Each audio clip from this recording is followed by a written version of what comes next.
So, with that as background, we have just done a study in England of 12 secondary schools which have really succeeded with their youngsters.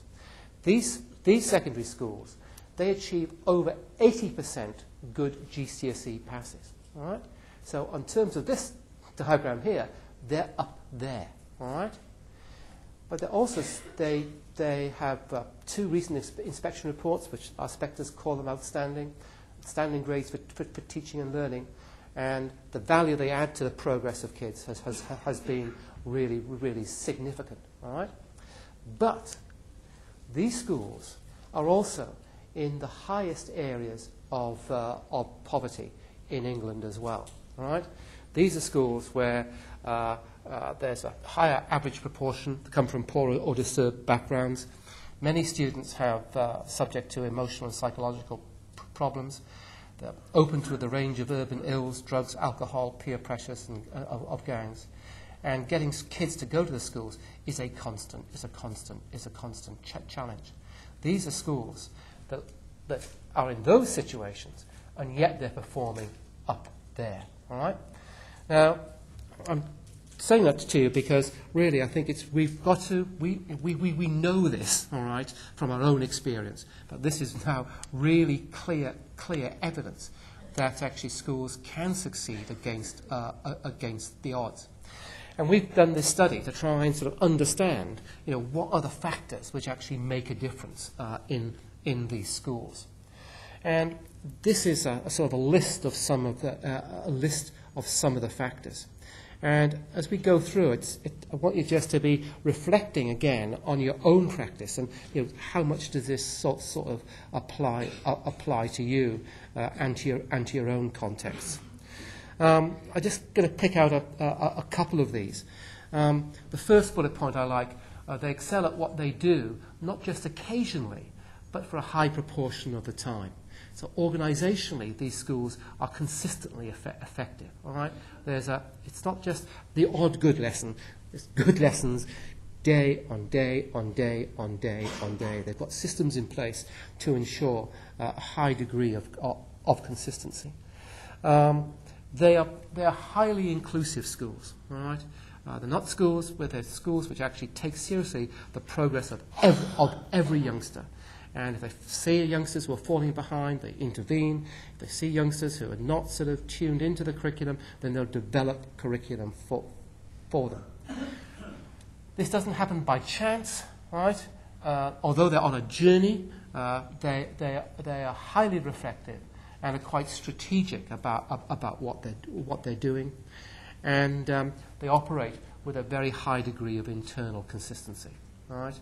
One of the challenges I face, and I think that we face as groups of schools, occasionally when I go around schools in Melbourne, I see a high degree of variability in teaching. In some classrooms, it is quite outstanding, but it could be next door to practice, which is actually pretty mediocre. All right, these schools eliminate that. There are high levels of performance, but also fairly consistently applied. Now, what we've also found that these schools are also characterised by outstanding leadership practice. And although I've used the phrase "the heads of these schools," it's not just the principal; it's the senior leadership inside the school. Although the head is the primus inter pares. Moral purpose, which we talked about earlier, may be at the heart of it, but they also have a range of attributes and skills that they use to actually deal with the challenges that their sort of communities produce. And again, if you look down this list here, this is not the image of the charismatic sort of hero innovator, hero leader. All right, this is somebody who really believes, is quite energetic, but is sort of relentless in terms of what they want to achieve inside the school. So, what I want to try and do, just to say that this is pretty consistent with the research that's been going on in Victoria as well. The work that Vic Zabar and Graham Marshall have been doing, again, have been coming up with very, very similar factors. They talk about the preconditions that need to be into place, and then the factors that sustain excellence. And again, the list here is very similar to what I've been talking about, so I'm trying to contextualize that. And what I want to try and do briefly what I want to do this morning is to try and sort of respond to these three questions. We'll take a bit more time on the first one and then deal with the second two quite briefly. But I want to ask, how did they do it? All right? What were the things they did to achieve this result, to break the trend that you've seen in the data that I've shown you? I'm going to try to do this in two ways. I'm going to just talk very briefly now of the sort of the factors or the strategies that they did to achieve excellence. And then I'm going to turn over to Trish, who's going to show a video of the school that she ran, a primary school that she ran, and to sort of try to amplify or exemplify some of these factors. So it was pretty clear that when we looked at these schools, that there were a number of themes which were common to most of these schools. Right? School improvement is not serendipitous.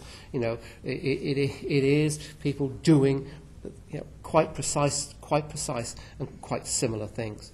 So the attention to the quality of teaching and learning, tracking of student progress, target setting, attracting good teachers, growing leaders in the school, was the sort of the key strategies that they used. But the important point is that it's not just each of those as individual elements. They sort of meshed together. They sort of came together in a sort of a whole sort of package. All right? This is why the notion of the narrative is so important. That's the moral purpose, but then it's linking together the focus on teaching and learning, the curriculum, behavior, the vision, and then with the sort of the more school level factors as well. All right? And that's why I've deliberately drawn that in that way, to show the linkage between the sort of the school improvement framework that we're adopting. It meshes pretty well with the best quality research that we have around the world.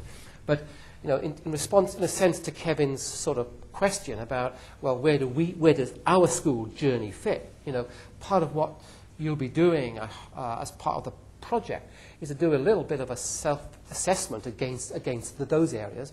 Where are you doing well? Where are you doing less well? Where you're doing less well, you'll then focus on those issues. But you bring that together as a sort of a holistic approach inside your own schools. Now, the 8 factors which sort of made the difference in these outstanding secondary schools I've got on the screen at the moment.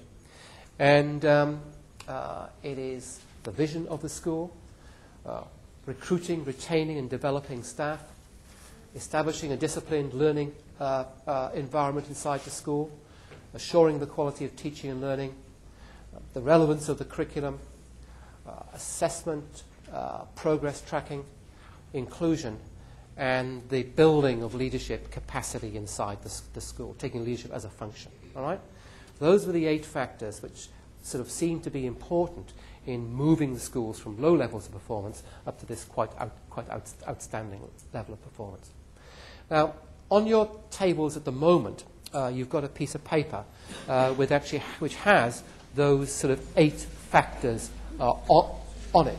Right? I want you just to take a couple of minutes just to sort of give yourself a sort of a rating where you think you are in terms of your own school on those 8 factors. And we've got, red, amber, green. Right? Green is we're fine on this. Amber, don't know. Red, oh, this is a problem. All right?